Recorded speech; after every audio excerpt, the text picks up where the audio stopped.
Hello everyone, Rich from PCGamesN here, and welcome to the first of our Destiny 2 Xur inventory reviews, where Xur is actually in the PC version of the game. Exciting times. This week he's in a cave in the Giant's Scar region of Io, so tag him in your director, and we'll head there and take a look at what he's got to sell us. Alright, so unfortunately, because I don't have a Sparrow yet in my PC playthrough, I'm not able to show you this run at full speed, but we'll speed up the footage and hopefully you'll be able to see nice and quickly the most efficient route to Xur and where exactly he is in Giant's Scar. For PC players who may not know, Xur is a special vendor who appears in the game on weekends and will sell you exotic gear, the game's most valuable.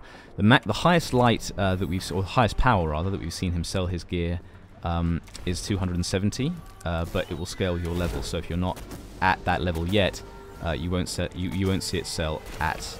But either way, it should give you a decent boost.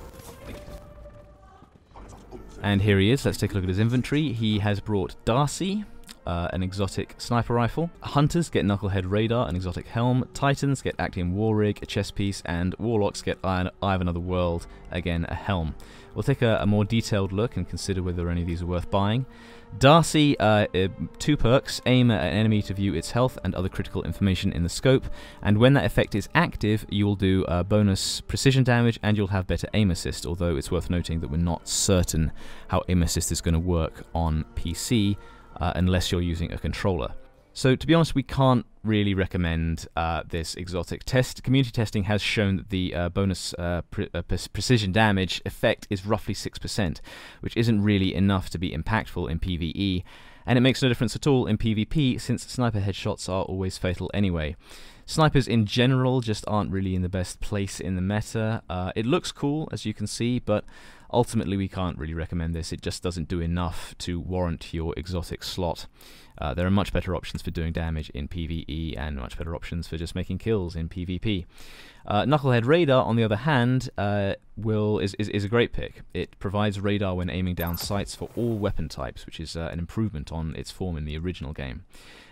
So, you know, it's a pretty decent helmet, this especially in PvP.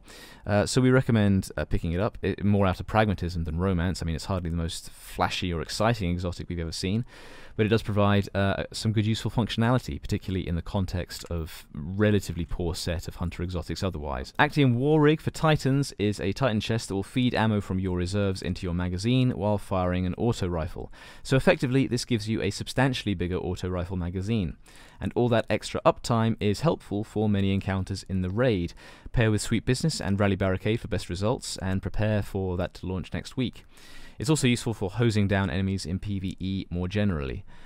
So if you like auto rifles, pick it up. It's helpful, it's effective.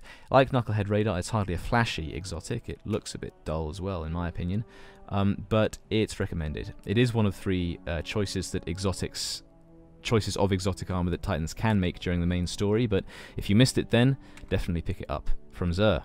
And finally, Warlocks, Eye of Another World. This Warlock helm will highlight priority targets. That means weak enemies in PvE and guardians with charged supers in PvP, but more importantly, it will also improve the regeneration speed of your grenade, melee and rift abilities.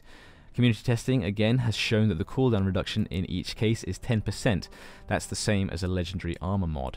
So that's 3 cooldown reductions from just one helmet, which can itself take a mod. Hence, Eye of Another World is probably the most helpful armor piece if you're looking to build for fast ability recharging. Consider the implications of this if you're a Devour Voidlock. Only Nezarek's Sin offers similar functionality. So pick this one up if you missed it in the story. As a bonus, it also looks badass, but unfortunately I'm on my Titan, so you won't be able to see the preview. And that's about it. The armor pieces sell for 23 legendary shards and the weapon for 29. So bear that in mind. Legendary shards, the best source of them is dismantling legendary gear, so don't be afraid to do that. I hope that's helpful. Give us a like if you enjoyed or found it useful. Share and subscribe, and we'll see you next time. Take care.